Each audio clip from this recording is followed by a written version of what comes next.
Այսօր մեր մոտ շատ օգտակար դաս է, որովհետև մենք կփորձենք խոսել երջանկության համար անհրաժեշտ 6 հիմնարար պայմանների մասին։ Ընդհանրապես ուսմունքում մենք խոսում ենք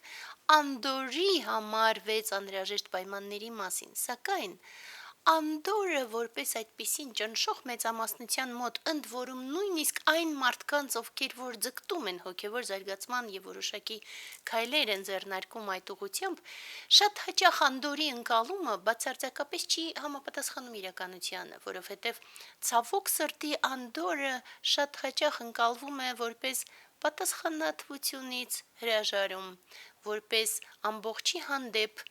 ոչ թե անկողմնակալություն եւ հավասարելիություն, այլ անտարբերություն եւ այդպես շարունակ։ Դա ընդհանրապես կապ չունի որևէ հոգևոր ուսմունքի հետ։ Իրական անդորը դա այն խորությունն է, որ արկա է օվկիանոսում նույնիսկ, եթե մակերեսին ամբողջությամբ խիստ ալիքներ են։ Եվ ըստ այդմ, մենք ավելի շուտ կխոսենք հենց երջանկության համար պայմանների մասին, այնուամենայնիվ հասկանալով, որ հենց անդորն է երջանկության իրական ճանապարհը, որովհետև առանց անդորի նույնիսկ մեծ երջանկությունը այս ակնթարթում վայելելիս մենք միևնույնն է խառնվում ենք, ձգտում ենք այլ բաների, մոռանում ենք այլը, անհանգստանում ենք եւ այդպես շարունակ եւ կորցնում ենք երջանկության զգացողությունը։ Եվ այդպես որոնք են այդ 6 հիմնարար պայմանները։ Առաջինը մենք խոսում ենք ներդաշնակ միջավայրի մասին։ Այստեղ շատ կարևոր է, մենք կփորձենք սկզբից ցույց տալ ինչ է իրողություն, իսկ հետո ասել, թե ինչ է պետք։ Եվ այդպես իրողությանը նայելիս մենք հասկանում ենք, որ ոչ թե չունենք ներդաշնակ միջավայր, մենք սարսափելի միջավայրում ենք ապրում։ Սա շատ կարևոր է, որ մենք ճիշտ գնահատենք։ Եվ ինչու՞։ Որովհետև գիտեք, երբեմն, երբ որ մարդ ապրում է ինչ-որ պայմաններում, ինքը չի էլ խորհում դրանց շուրջ, բայց բավարար է գոնե մեկ ակնթարթ դուրս գալ այդ փակ շրջանից ու այդ ժամանակ նոր տեսնում ես, թե ինչքան ծանր վիճակ էր։ Եվ ցավոք սրտի մեր երկրում մթնոլորտը այնքան ծանր է, որ ներդաշնակության մասին ընդհանրապես դժվար է խոսել։ Սակայն եթե մենք մեր երկիրը չդիտարկեինք, այլ ընդհանրապես դիտարկեինք ներդաշնակ միջավայրը, ապա այստեղ էլ մենք կխոսեինք, որ հարցը ոչ թե կոմֆորտն է, այլ հենց ներդաշնակությունը։ Եվ ճնշող մեծամասնությամբ մարդկանց թվում է, որ կոմֆորտ ապահովելը ճանապարհ է առ երջանկություն, բայց դա ճանապարհ է, որը բերում է նորանոր ձեռքբերումների տենչանքի եւ այդպես շարունակ ու տանում է ներդաշնակությունից շատ ավելի հեռու, քան մենք կարող ենք անգամ պատկերացնել։ Իրականում ներդաշնակ միջավայր ասելիս մենք ասում ենք մինիմալ անհրաժեշտ պայմաններ, այո, բայց նաեւ մարդիկ, ովքեր որ օգնում են զարգացմանը, օգնում են եւ ընկալում են այդ փոխընկալումը, որ անհրաժեշտ է, փոխգործությունը, որը անհրաժեշտ է եւ որոշակի իհարկե պաշտպանվածության զգացողություն։ Ահա այս պայմաններն են իրականում անհրաժեշտ ներդաշնակ միջավայրի համար։ Ու ցավոք սրտի, երբ որ մենք նայում ենք, ուր հասանք մենք հասկանում ենք, որ ներդաշնակ միջավայրի ձգտելը եւ փոխելը արկա միջավայր օրհասական խնդիր է բոլորիս համար։ Երկրորդ հիմնարար պայմանը դա փոքր ցանկություններն են։ Երբ որ մենք նայում ենք շուրջը, մենք տեսնում ենք, որ ճնշող մեծամասնությամբ մարդիկ ապրում են անդադար վազքի մեջ որոշակի նորանոր հաճույքների մի կողմից եւ մյուս կողմից ինքնահաստատման։ Ցավոք սրտի, ոչ թե ինքնաիրականացման, այլ հենց ինքնահաստատման։ Երբեմն կեղծ, երբեմն ոչ կեղծ, բայց համենայն դեպս եւ ոչ մի բանի չտանող։ Եվ այդ մեծ թռիչքներում, որ անընդհատ ինչ-որ բաների ետևից ընկնում են, իրականում չկա ցավոք սրտի ոչ մի այլ բան, քան նախանձ, որովհետև այդ ցանկություններն էլ որոշակի ձևով պարտադրվում են հասարակության կողմից։ Նախանձը բերում է իր հերթին ագահություն, այդ ագահությունը իր հերթին բերում է անդադար այդ ոչ երջանիկ, չբավարարված զգացողությանը եւ այստեղից գալիս են մի շարք այլ խնդիրներ։ Ու այդ ամբողջի հետ մեկտեղ անդադար մրցակցություն։ Երրորդը դա քչով բավարարվելն է։ Երբ որ մենք մտածում ենք քչով բավարարվելու մասին, իհարկե կարելի ասել, որ որոշակի ձևով նախորդ կետի հետ իհարկե փոխկապակցված են։ Քիչ ցանկություններ եւ քչով բավարարվել, բայց քչով բավարարվելը ավելի շոշափելի է։ Ինչու, որովհետեւ առաջինը իհարկե ոնց որ եւ փոքր ցանկություններում այստեղ եւս մարդիկ կարող են իհարկե ընկնել ինքնախաբեության մեջ։ Օրինակ նրանք, ովքեր որ ընկալում են զարգացման անհրաժեշտությունը, ովքեր ընկալում են ինչ-որ ձևով ամբողջի անցողիկ բնույթը եւ մտածում են, որ այս կամ այն հողեղեն ցանկություններից հրաժարվել են եւ սահմանափակվել են, այնուամենայնիվ մնում է հոգեբանական ցանկությունների ձգտումը, որը նույնն է, ըստ էության նույնն է։ Եվ դրա համար մենք նորից ու նորից կրկնում ենք քիչ ցանկություններ եւ քչով բավարարվել։ Առանց դրանց հնարավոր չէ։ Եվ երբ որ մենք նայում ենք ինչ է իրականում հիմա աշխարհում տեղի ունենում, մենք տեսնում ենք, որ քչով բավարարվելու բացակայությունը, այսինքն քչով չբավարարվելը, բերում է առաջին հերթին դրան, որ դու դադարում ես գնահատել այն ինչ որ դու իրականում ունես։ Դու դադարում ես գնահատել եւ արժեվորել այն ամբողջ մարդկանց ձեռքբերումները եւ այլն, որոնց դու հասել ես ինչ որ ձևով։ Իսկ քանի որ ընդհանուր մթնոլորտը շատ ծանր է, ոնց որ արդեն ասեցինք, եւ պարտադրված հասարակության կողմից պարտադրված անընդմեջ ցանկություններ են գալիս, մարդիկ չեն կարողանում գտնել որևէ բան, որի վրա կարող են հենվել եւ մտածել, որ քչով բավարարվում են, եւ դրանից գալիս են անդադար վարկեր, մեքենաներ, նոր տներ, նոր ինչ որ այլ տարրեր, ռեստորաններ եւ այդպես շարունակ, եւ դա նորից տանում է մարդկանց փակուղի, որում ընդհանրապես չկա երջանկություն։ Չորրորդը դա ակտիվության սահմանափակումն է։ Մարդիկ կարող են այստեղ ասել, որ չէ, որ մենք գործ ենք անում ճնշող մեծամասնությամբ, երբ որ մենք նայում ենք մարդկանց զբաղվածությունը, ինքը հիվանդագին է։ Ինքը ոչ թե գործ է, այլ հենց զբաղվածություն։ Եթե նայում ես դրա ետևում արկան, ապա տեսնում ես խորքային վախ։ 99%-ի մոտ խորքային վախ հանկարծ մեկ ակնթարթ դատարկության մեջ չլինելու, մեկ ակնթարթ անգամ սեփական ներքին էության հետ հանկարծ չառերեսվելու եւ դրա համար անընդհատ զբաղվածություն։ Եվ դրա համար է, որ մենք հասել ենք անգամ դրան, որ երբ որ անգամ սրճարանում մարդիկ նստած են իրար հետ, բոլորը հեռախոսների մեջ են, որովհետեւ այդ մեկ ակնթարթ պաուզաները, որ կարող են հանկարծ ձևավորվել կաֆեում, լցվում են նորից այլ փախուստներով։ Դա նորից ու նորից իհարկե մի կողմից տխուր է, բայց մյուս կողմից մեր նպատակը այսօր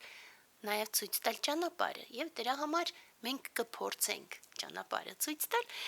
Եվ 5-րդ կետը, որը որ անհրաժեշտ է, դա մաքուր բարոյականությունն է։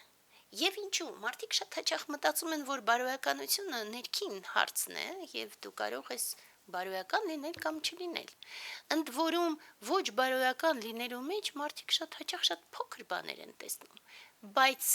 յուրաքանչյուր ակնթարթ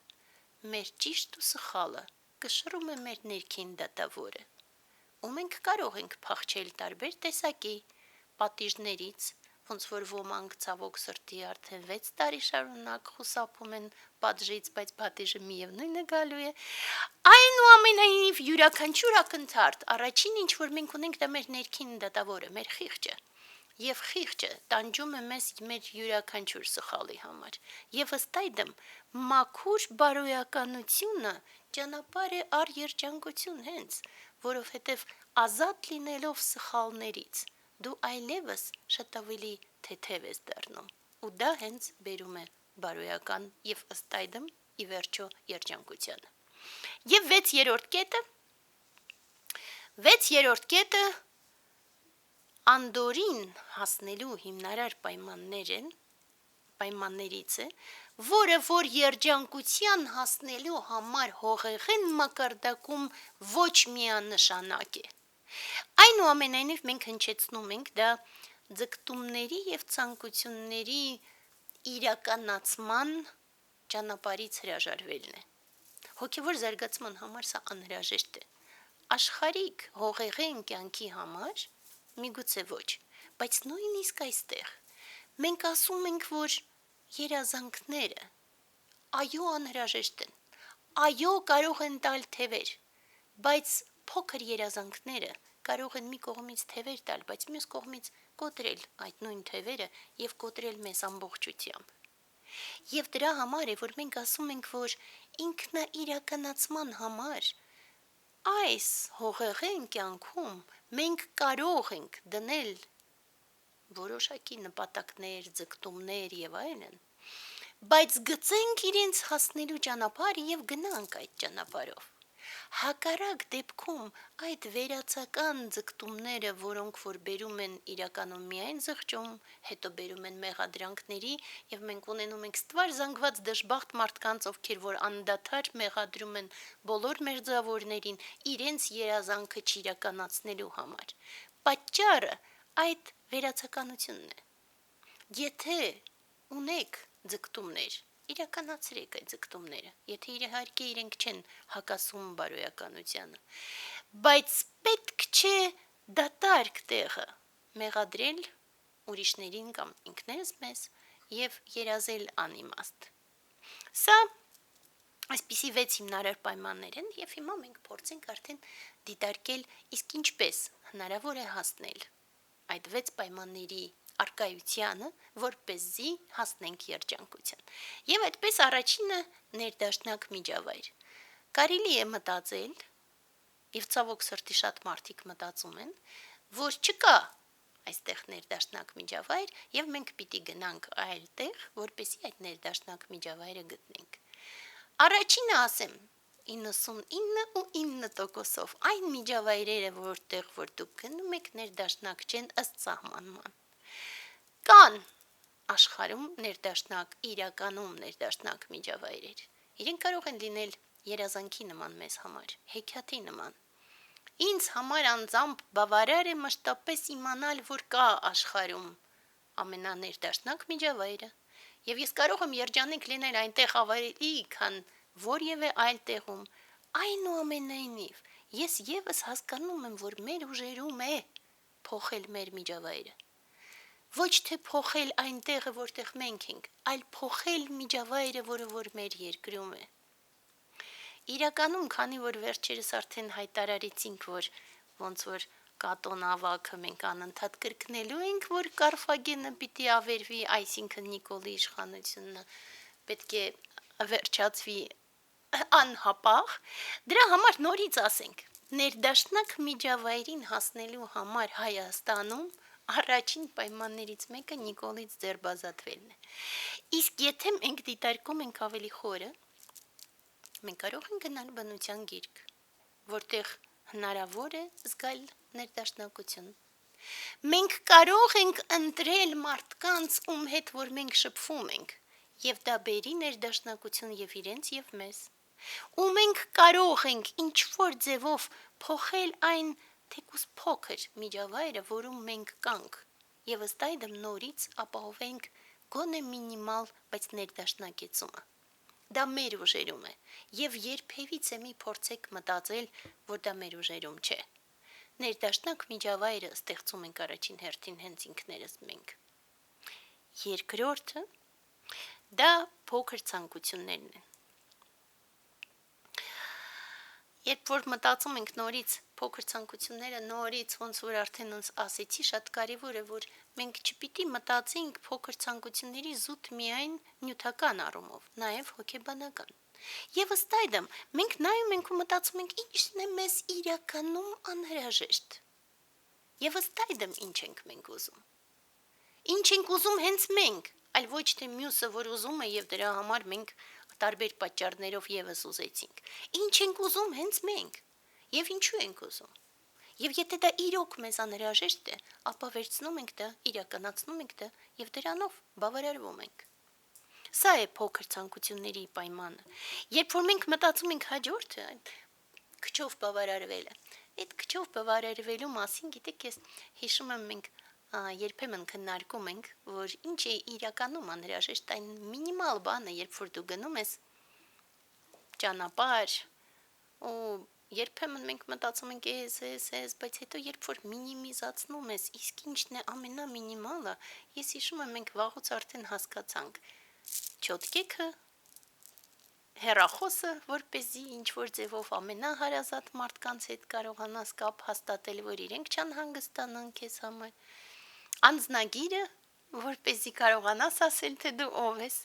մինիմալ գումարը, որպեսզի ճանապարհում ինչ-որ խնդիրներ չունենաս, եւ կովիդից սկսած ավելացրեցինք նաեւ խոնավ հակաբակտերիալ անձեռոցիկը։ Ահա այս 5 հիմնարար բաները, որ մենք իրականում կարիք ունենք, եւ ըստ այդմ մենք կարող ենք քչով բավարարվել։ Եվ որպեսի քչով կարողանանք բավարարվել, առաջին քայլը իրականում ոնց որ արդեն ասեցի, գնահատել, արժևորել այն, ինչ որ մենք ունենք։ Հաջորդը ակտիվության սահմանափակումն է, այնքան հեշտ է իրականում մինիմիզացնել այն ամբողջ ակտիվությունը, որ մենք անընդհատ դրսևորում ենք, մտածելով, որ դա մեզ բերում է երջանկություն, բայց իրականում դժբախտացնում է մեզ։ Մաքուր բարոյականությունը մենք ունակ ենք մաքրվել բղտորումներից։ Դա մեզ ի սկզբանե ամենաբարի լուրերից մեկն է, որ մարդ ունակ է մաքրվել սխալներից։ Եվ ըստ այդմ կարգապահությամբ զինվելով մաքրվում ենք չարիքից։ Եվ վերջինը հրաժարվել ձգտումներից, դրա համար անհրաժեշտ է առաջին հերթին հասկանալ, ինչ մեծ նպատակներ ունենք, եթե ունենք իրականացնում ենք եւ դրանից հետո դառնում ենք երջանիկ։